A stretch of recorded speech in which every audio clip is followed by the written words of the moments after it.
Hello dear friends, most welcome in Indian Agri Course channel. Last video में हमने discuss किए थे different types of multiple choice question based on methods of soil moisture measurement. और soil moisture measurement जो methods है उनमें हमने discuss किया था कौन से डायरेक्ट मेथड्स हैं और कौन से इनडायरेक्ट मेथड्स हैं और कौन से मेथड्स ऐसे हैं जो फार्मर्स के लिए सजेस्ट किए गए हैं जो इजी मेथड्स हैं और कौन से ऐसे मॉइस्चर मेजरिंग मेथड्स हैं जिनके अंदर जो नॉलेज है उसकी जरूरत होती है।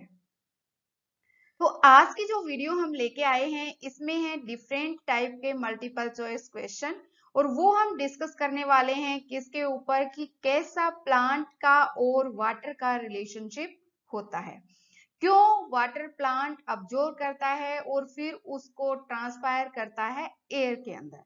उस सब के बारे में आज की वीडियो में हम पढ़ने वाले हैं। तो गाइस ये वीडियो आप सभी के लिए बहुत ही हेल्पफुल रहेगी, तो प्लीज एंड तक इस वीडियो को देखना मत भूलें। Movement of water from soil surface into and through the soil is termed as water intake।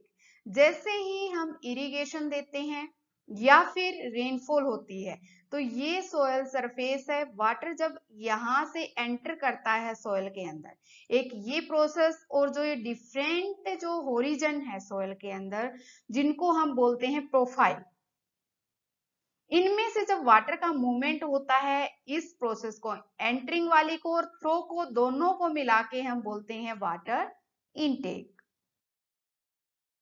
Next है the rate with which water is passing through the soil surface and flowing into the soil profile is known as infiltration rate. किस speed के साथ water per unit time जब move करता है soil के अंदर उसको हम बोलते हैं infiltration rate. Infiltration rate is measured in, इसके यूनिट है mm पर आवर, आप mm पर सेकेंड भी ले सकते हैं और पर डे भी इसको मेजर कर सकते हैं।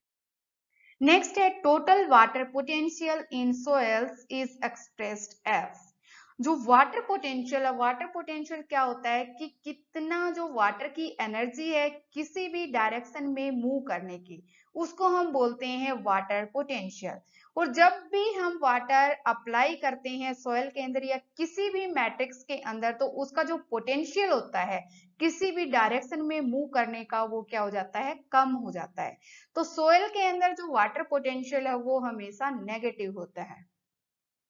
और ये जो टोटल वाटर पोटेंशियल है वो मिलके बना है pressure potential, matric potential, osmotic potential and gravitational potential.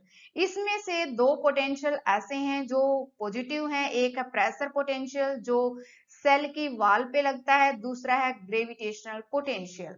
Gravitational potential तब काम करता है जब वाटर अंडर ग्रेविटी होता है। Next are the actual rate with which water is entering the soil at any given time is known as infiltration velocity. The rate with which soil profile absorb water when it is maintained in contact with water at 1 atmospheric pressure is known as infiltration capacity of the soil। जिसमें आप example ले सकते हैं Sandy type soil का और clay type soil का। इन दोनों में से कौन सी सॉइल ऐसी है जिसकी कैपेसिटी ज्यादा होगी वाटर को अब्जॉर्ब करने की। नेक्स्ट है total quantity of water that enters the soil in a given period of time, उसको हम क्या बोलते हैं, क्युमुलेटिव इनफिल्ट्रेशन रेट। मींस जो टोटल वाटर का इनफिल्ट्रेशन होता है सोयल के अंदर उसको हम बोलेंगे cumulative infiltration rate. The process of downward movement of water through saturated soil profile under gravity force is known as percolation. जो इनफिल्ट्रेशन है सबसे पहले जो प्रोसेस होती है वाटर एंटर करने की वो इनटू की होती है, उसको हम बोलते हैं इनफिल्ट्रेशन। इनफिल्ट्रेशन के बाद जो सोयल प्रोफाइल है जो होरिजन्स है उसमें से वाटर मूव करता है। मान लीजिए ये क्या है, एक रूट होरिजन है जहां से प्लांट वाटर का अपटेक करता है, और इस रूट जोन से जब ज्यादा वाटर आ जाता है वो बिलो रूट जोन चला जाता है, और अंडर दी ग्रेविटी वाटर जब नीचे आता है तो उस प्रोसेस को हम बोलते हैं परकोलेशन। ठीक है। The process of infiltration in which movement of water occurs both in downward and lateral direction is known as seepage।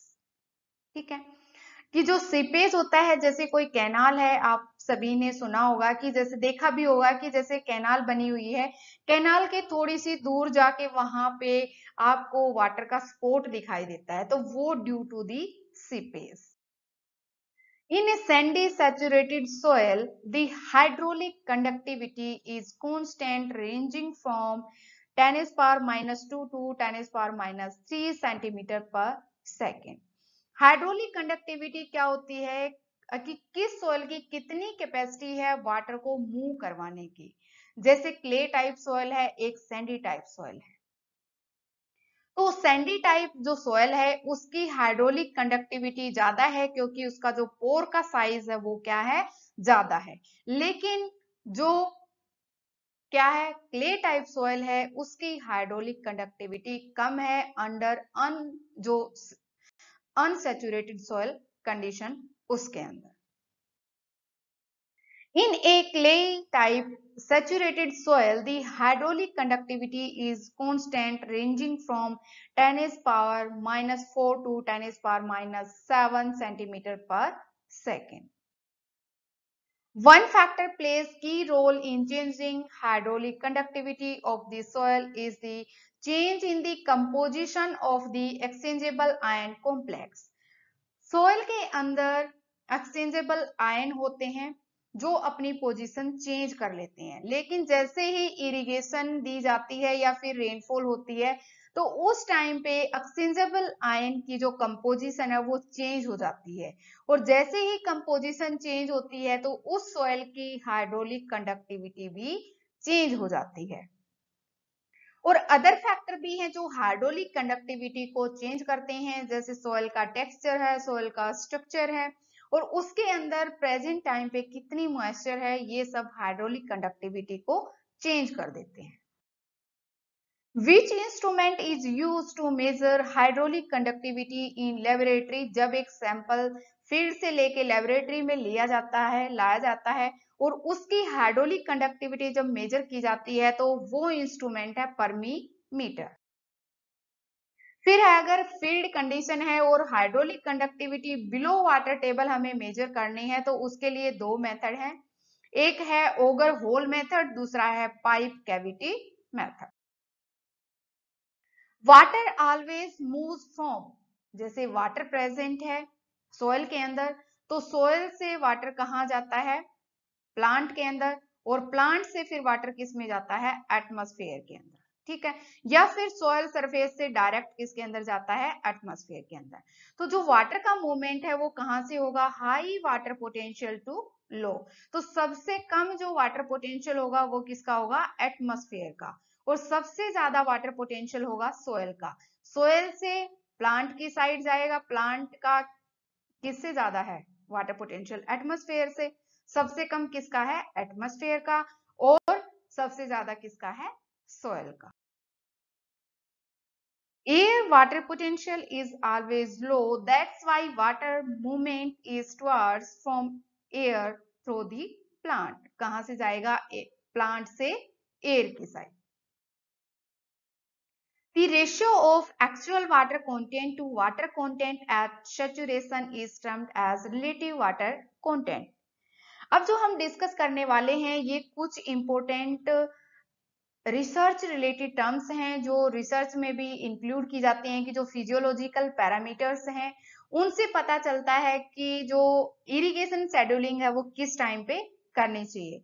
Means उससे प्लांट का जो लीफ टेम्परेचर है वो हमें पता चलता है, या फिर जो वाटर कंटेंट है प्लांट के अंदर कितना है तो उससे हमें पता चल जाएगा कि अब हमें इरिगेशन की रिक्वायरमेंट है प्लांट को, अब हम इरिगेशन अप्लाई करनी चाहिए। तो इस रेशियो को बोलते हैं कि जो एक्चुअल वाटर कंटेंट प्रेजेंट है प्लांट की लीफ में, और एक टाइम पे जब सैचुरेशन कंडीशन अगर क्रिएट कर दी जाए उस टाइम पे कितना वाटर होल्ड कर सकती है एक लीफ, उस रेशियो को हम बोलते हैं रिलेटिव वाटर कंटेंट, और उसको डिनोट किया जाता है RWC के साथ। नेक्स्ट है actual water content is calculated in percentage, तो इसका फॉर्मूला है FW minus DW divided by FW multiply by 100। यहाँ पे FW क्या है कि जैसे ही हम फील्ड के अंदर जाते हैं और वहां से फ्रेश लीफ लेते हैं, उसका हम वेट करेंगे, फिर उस फ्रेश लीफ को हम ओवन में ड्राई करेंगे और उसके बाद वेट लेंगे, तो इसको क्या करेंगे फिर माइनस करेंगे और मल्टीप्लाई 100 से करेंगे, तो एक्चुअल जो वाटर कंटेंट है परसेंटेज के अंदर वो कैलकुलेट हो जाएगा। नेक्स्ट है अगर सैचुरेशन कंडीशन है तो उस टाइम उसका फॉर्मूला क्या होगा, कैसे उसको कैलकुलेट करेंगे, तो उसके अंदर होगा turgid weight, TW means turgid weight, FW means fresh weight, turgid weight minus dry weight multiply by 100। अब क्या है कि जैसे फ्रेश वेट तो हम ले सकते हैं कि जैसे ही हमने लीफ को डिटैच किया है प्लांट से, उसका फ्रेश वेट हम ले सकते हैं। ड्राई वेट हम तब लेंगे जब हम उसको ड्राई कर देंगे ओवन के अंदर, ठीक है। लेकिन जो टर्जिड वेट है उसको कैसे लेंगे, तो टर्जिड वेट को अगर हमें लेना है तो हम लीफ को जैसे डिटैच करेंगे तो वाटर के अंदर 10 या 12 घंटे के लिए उसको डिप कर देंगे, तो वो उसका जो स्टेटस है, वाटर का स्टेटस है, वो एकदम टर्जिडिटी हो जाती, फुल टर्जिड होता है, 100% वाटर प्रेजेंट होता है, सैचुरेशन पॉइंट पे होता है। तो उस टाइम उस लीफ का वेट हम करते हैं और फिर उसको उसमें से माइनस किया जाता है फ्रेश लीफ का वेट, और उससे हम कैलकुलेट करेंगे कि कितना वाटर प्रेजेंट है सैचुरेशन पॉइंट पे। नेक्स्ट फॉर्मूला है रिलेटिव वाटर कंटेंट को कैलकुलेट करने का। कैसे कैलकुलेट करेंगे, एक्चुअल वाटर अगर हमें कैलकुलेट करना है तो उसके लिए हम लेंगे fresh weight minus dry weight divided by turgid weight कितना होगा माइनस ड्राई वेट कितना होगा multiply by 100। Equipment used for measuring plant leaf temperature, अगर हमें ये पता करना है कि इस फील्ड के अंदर जो इरिगेशन की रिक्वायरमेंट है या नहीं, तो हम उसकी कैनोपी का या लीफ का टेम्परेचर प्लांट का मेजर कर सकते हैं। उसके लिए इक्विपमेंट चाहिएगा हमें इंफ्रारेड थर्मोमीटर या थर्मोकपल भी हम उसको बोल सकते हैं। Name of the equipment which is used for measuring leaf temperature, transpiration and stomatal resistance, अगर हमें एक ही टाइम पे मेजर करने हैं तो उसके लिए इंस्ट्रूमेंट है porometer. The soil depth from which the plant extract water needed to meet its evapotranspiration requirement is called the effective root zone depth.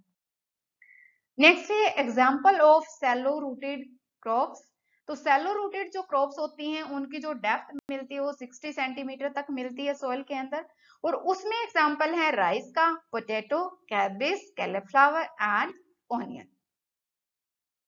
Next है moisture sensitive stages of wheat crop. Wheat crop की जो most sensitive जो stage है moisture stage से, वो है CRI, जिसको हम बोलते हैं crown root initiation stage. Next है shooting and heading stages. Example of medium rooted crops, जो मीडियम रूटेड क्रॉप्स होती हैं उनकी जो डेप्थ होती है वो 90 सेंटीमीटर तक होती है। उसका एग्जाम्पल है wheat crop, barley, groundnut, pea, castor, chilli and tobacco.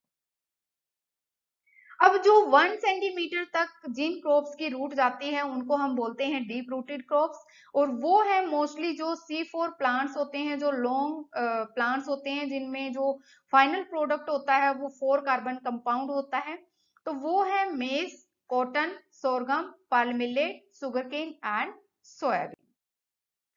Very deep rooted crops में उनकी जो डेप्थ है रूट की वो 180 सेंटीमीटर तक जा सकती है। उनका एग्जाम्पल है ल्यूसन, सैफफ्लावर, सिट्रस एंड कॉफी। अब क्या है कि जब सॉइल के अंदर जैसे डिफरेंट होरिजन बने हुए हैं, तो इन डिफरेंट होरिजन से भी सोयल की जो रूट की डेप्थ है, जो प्लांट की रूट की डेप्थ है, उसके अकॉर्डिंग ही वाटर एक्सट्रैक्ट होता है।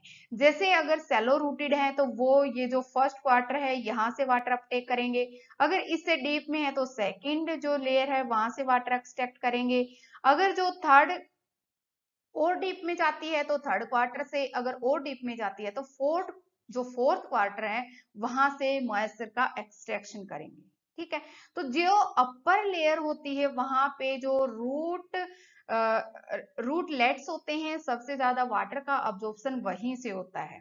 तो जो फर्स्ट क्वार्टर है, फर्स्ट क्वार्टर में से 40% जो मॉइस्चर प्लांट अपटेक करता है वो वहां से होती है, सेकेंड क्वार्टर से 30% होती है, 20% होती है थर्ड क्वार्टर से, और 10% होती है जो लास्ट का क्वार्टर, जो फोर्थ क्वार्टर है वहां से।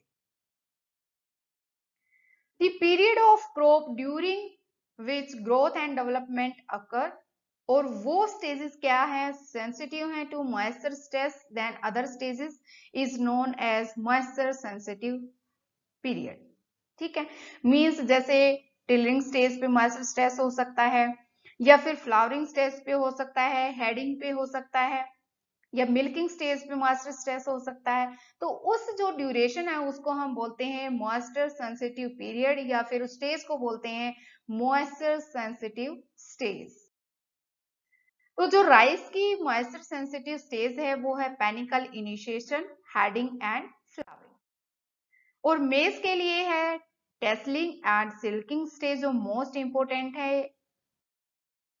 नेक्स्ट है सोरगम के अंदर booting, flowering, milking and dough stage. Next है moisture sensitive stages of barley crop and of shooting and heading stage.